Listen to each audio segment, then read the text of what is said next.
Biz еркектер үйленгенше ата-анамыздың тәрбиесінде болады екенбіз. Үйленгеннен кейін уже әйеліміздің тәрбиесінде болады екенбіз.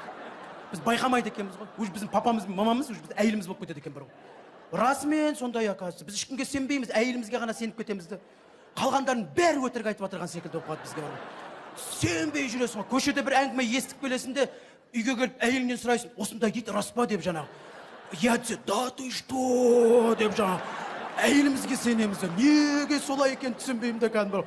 Әйелің кәдімгі сен папаң мамаң секілді болып қалады. Папаң мамаң просто айына бір 2 айда бір ақша беріп тұратын адамдар секілді болып қалады да болды жаңағы. Таңертең ұйқыдан тұрғаннан бастап біз әйелімізге сенеміз. Будильникке сенбейсің уже. Будильник ерте шырылдап отырған секілді бар. Әйелің таңертең тұрғаннан бастап айтқан, сон баласы секілдісін үйде жүрген бар. Тұр, жұмыстан қаласың. Тұр енді жұмыстан қаласың дейді. Бүкіл әйелдердің способтары бар ғой. Сағат 7-те оятып атады, бірақ бүйтіп 9 болды дейді. Ат тұрасың бар ғой. Тұр баламыз да көзіміз былчық бүйтіп оқалап тұрасың. Әйелің айтады да, бетің жусайшы бар, мен жұмыстан қаласың ғой дейді. Мә, бет жуу керек екен ғой деп кәдім бар. Бала секілсің, бірақ білмейсің, бірақ оны бар ғой. Бар беті қолың жуып, бүйтіп айнаға қарап, бүйтіп тұрсаң, не қылып тұрсың енді бар киіміңді шеш дейді. Мә, киім бар екен ғой мен деп жаңағы. Кәдімгі садикке дайындап қойған киімдер секілді бар ғой. Солардың қатарында сенің киімің тұрады жаңағы. Деп жаңағы. Ну енді, смотри, кімнің әйелі қандай енді? Біреулер дайындап қояды, біреулер дайындамайды.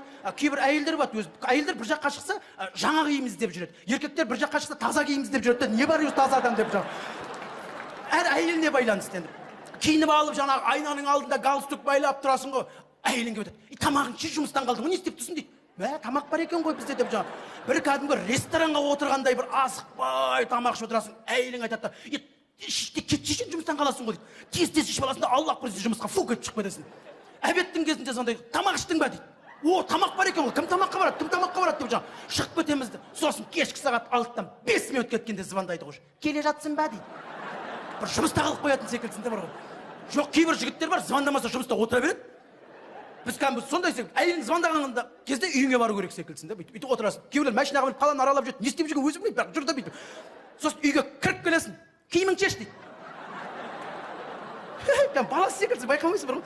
Екі бар, дұрыс қой енді деп киім шешіп кел, бүйтіп, киім шешіп кіріп келсең, қолың жу дейді. Мә, саған кәдімгі бар ғой. Өгей деп бар ғой, қолың жуасың, тыңдап жүресің бар ғой, баласы секілді ғой, тыңдап жүресің. Олар да өзі байқап жүрген жоқ, мен балам секілді деп жүрген. Қолың жуып, бірақ дастархан басына жақындамаймыз бар ғой. Мен әйел адамдар таң қалам да сіздерді бар. Біз осы тамақ дайын болмай, еркектер столдың басына бүйтіп жақындап кетсек, неге қорқасыздар деймін да. Дайын емес қой әлі. Дайын болғанша шақырамын ғой, отыра тұрсайшы ентақтай.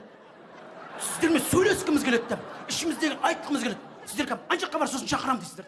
Как будто бір тамақтың рецептін біліп қоятындай бір бар ғой. Ана жаққа бар, сосын бар, неге сен ана жаққа барып диванда отырасың, бала-шағаның ортасында, құлақты кухняға түріп қоясың, бүйтіп жаңағы тамаққа деген сөзді күтіп отырасың. Бір кезде тамаққа дейді, тамаққа деп бәріміз жүгіреміз осы. Бала-шаға бәріміз келіп, тамақ жеп, әңгіме айтып, оп-о деп отырсаң, әйелің айтады, болдың ба дейді. Біз даже болғанымызды да білмейді екенбіз бар ғой. Болған секілдіміз, болдым дейді. Бар енді барып ана жаққа телевизорыңды қара дейді. Кәдімгі бала секілдісі бар ғой. Бүйтіп арасында бүйтіп сұрағың келіп тұрады, ойнап келуге бола ма деп бар ғой кәдімгі.